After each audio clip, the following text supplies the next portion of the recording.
Now we're going to discuss the bass drum pedal, starting with looking at the tension and the range of movement of the bass drum beater.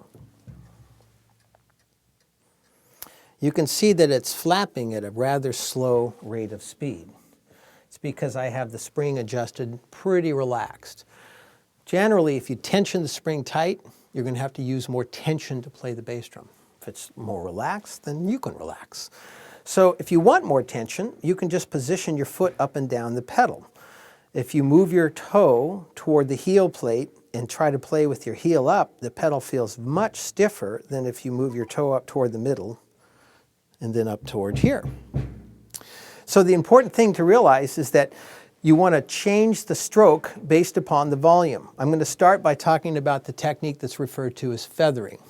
The word should give you an idea that it's pretty darn soft. And so where that comes from is just tapping the bass drum lightly to add a little bottom to the time. If you're playing funk beats and rock beats, the bass drum and the snare drum is probably going to be louder in the mix. In jazz music, you want the ride cymbal to be the very dominant force. The hi-hat is right there blended with the ride with a nice snap. The snare drum is generally right there, but maybe a little softer in terms of volume. And the bass drum is the softest of all, and that's why they call it feathering. I'm going to demonstrate playing some time with and without the bass drum to explain and give you a really clear audio example of why the bass drum is feathered. What it does is it adds bottom end to the sound of the instrument.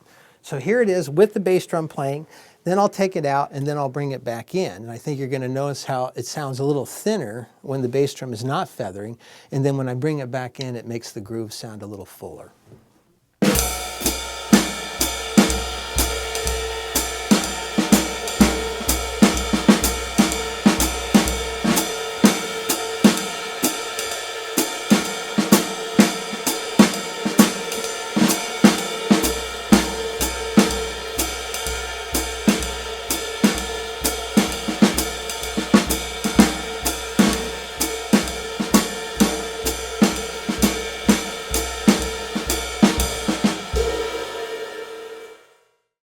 So that's the big reason. Some people don't really understand, why do you feather? Oh, that's something they used to do back in the day. Well, actually, it's something that's still done to this day for that very purpose.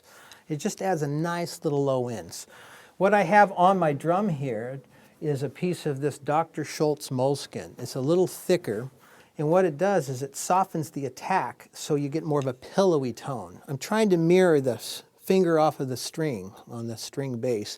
Boom, boom, a really nice round sound.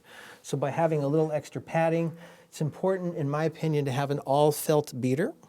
It's fashionable for many pedals today to have a plastic beater with a little bit of felt on it.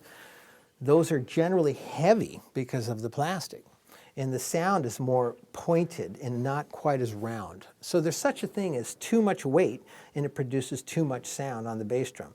So it's important to keep that in mind. This bass drum is 18 inches, which is generally more of a combo size, but it does work in big bands because I have the drum tuned lower.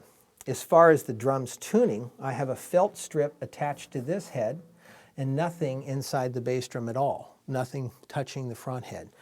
And part of the reason I'm able to get a nice sound is due to the nature of the drum heads, as you see on my snare and my toms, as well as the bass drum. I use the Remo Fiberskin 3 drum heads, and they are the Diplomat weight, which is the thinner weight.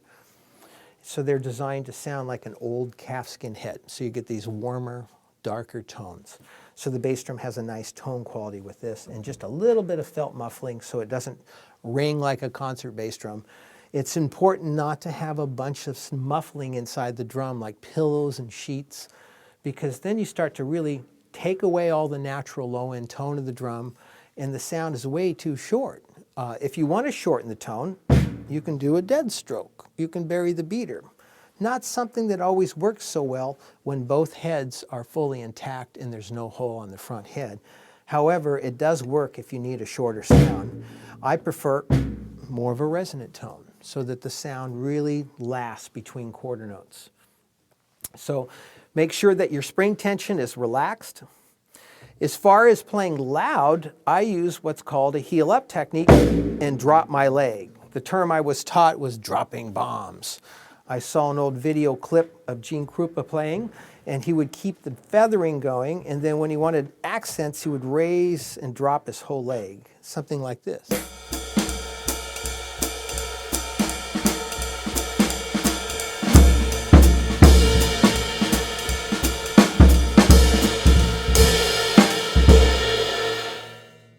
The main thing I'm trying to do is release the beater. You wouldn't play a tom and a snare and bury your stick into the surface because it wouldn't sound very good. A lot of drummers will plant or mash the beater into the head, mainly because of balance and stability. If you play heel down, then you can relax your leg and plant more of your weight on the heel and play a stroke that allows the beater to relax and come off and get a nice sound. If you do play heel up, it's important to play toward the center of the pedal. There is a sweet spot. If you start here and you start moving your foot down the pedal, you'll feel it. You go too far, oh, that's too stiff. So it's somewhere in the middle, and I'll use that heel up technique for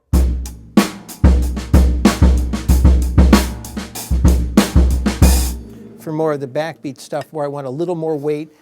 So I drop my leg. It makes me feel like I'm kind of moving into the groove a little bit more for that kind of bass drum, snare drum type of groove playing.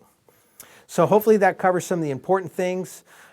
Make sure you got a quality pedal and that everything functions, and then the drummer will actually have a chance to play well.